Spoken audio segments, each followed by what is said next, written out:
Welcome to News West 9's West Texas View with Johnny Lou Avery.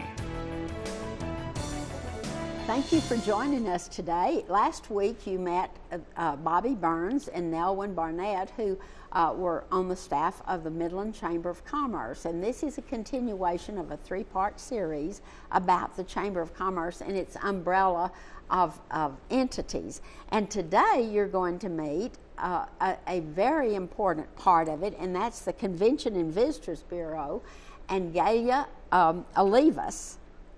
Am I saying that right? You said it right. Gayla Olivas is going to tell us all about that. One of the things I like to do is to start with asking them to tell us a little bit about themselves. And you met Bobby last week, but for our new viewers, talk a little bit about yourself before we go to Olivia. Well, I'm obviously the president and CEO of the Chamber of Commerce, and I've been doing that about 5 years. But like you and a lot of Midlanders and people in West Texas, I've been involved in the community for 30 plus years in a lot of different areas. But the volunteerism spirit in Midland is pretty amazing, and I'm just one of those people out doing things. But that's kind of me. And I ran a business for 30 years and was involved a little bit at UTPB with the Shepherd Institute over there. So a lot of different things, but the chamber is really kind of where my heart is, and I was on the board for years also, and so it's just so fun. You really know it from both sides of the picture, as I a really member do. and as the leader of it. Yeah, I kind of know how a businessman thinks. I know how the board members think, and I'm learning how the CEO thinks. I guess is more accurate. But it's a fun job. It's great to be able to help Midland. And one of your great employees is Gayla Olivas, who is the vice president of the Convention and Visitors Bureau. And you know, a lot of people think that's a really long name to mean nothing. But talk about yourself first, and then let's talk about what is the convention. Well, I actually was born in Midland, but my family left and I returned when I was 16, and I've been here since. And it is home to us. We've raised our family here, very prideful of our community and what it has to offer. And as you indicated, it's a long name, and most people gather from Convention and Visitors Bureau that it pertains mostly to conventions, which is totally inaccurate. Conventions are important, but we also encompass so much more. We have sporting events, associations. There's so many different faucets under that umbrella, and sports is huge for Midland, huge. It's one of our largest entities that we focus on once they arrive here, because it's such a large involvement, partially because of our wonderful sports facilities we have.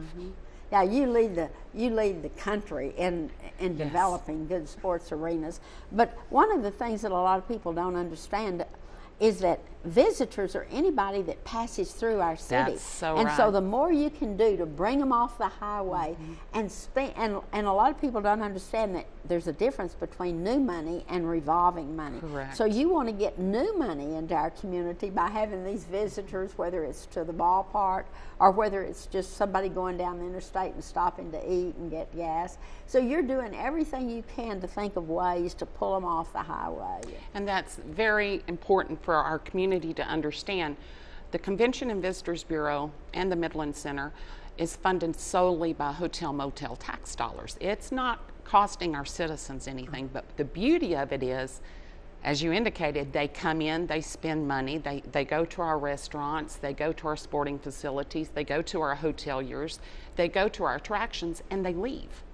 And they leave an incredible amount. The average this past year, it saved our local citizens close to $900 a year per home owner on their taxes. on taxes.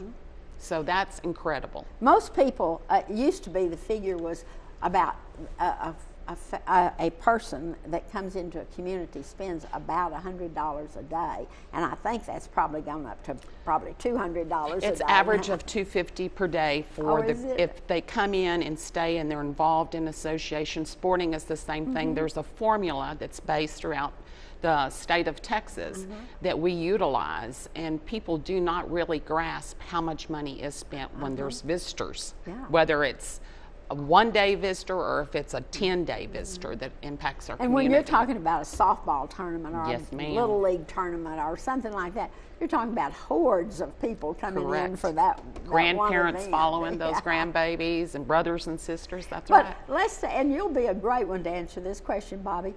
because last week you alluded to the fact that you're not a political organization, but you get involved We do. in political bills that are before the legislature that will impact, for good or bad, this community. And so talk about how we are richer because the chambers all over the state got behind this legislation and passed it to give the Convention and Visitors Bureau taxes. Well, the hotel motel tax is something that a lot of us say it's a gift that keeps giving, but it passed a couple of decades ago. But really what it allows is for when someone comes into our city, they pay a tax on their hotel room, and that money goes into the hotel motel tax fund. It funds the CVB and the Midland Center and really dozens of different entities across the city. Whether it's the Presidential Museum, whether it's the Petroleum Museum, list goes on and on. The Bush Tennis Center, just lots of them. So it really gives a lot of support to the community throughout. But and as Gayla mentioned, it's the visitors that are paying for it. So the visitors really pay for the Midland Center, for so many things that are happening out there right now. So the rate of return is just remarkable. For every dollar that we put into an event, for example, a sporting event, sometimes the rate of return is it approaches 70 or 80, sometimes $100 to one for every dollar we put into it. So the rate of return is just remarkable. I think the misnomer that a lot of people in our region and in your TV viewing audience, we don't think of Midland or Odessa or our region as a tourism location. We're not an Alamo. No. Correct. But it's amazing the impact of visitor dollars. It may not be tourism as we think of tourism, but the impact of visitors' dollars it's really catches me off guard. I can remember even when I was mayor looking at numbers for CVB, they didn't make sense to me. And you thought, how can this be? Yeah, this doesn't make sense, how much money's coming in and how important it is. But now working with Gayla for a while, you really see how important the CVB is. We've talked about even renaming the CVB because people don't know what CVB means, the Convention Visitors Bureau. It could be Visit Midland, it could be, it's We're a looking destination for the right marketing. one that will have a better impact, but so far we haven't found it. We're going to have to take a break, but when we come back, we're going to talk about conventions because that's another big money pot. We'll see you in just a minute. Stay tuned. West Texas View will be right back.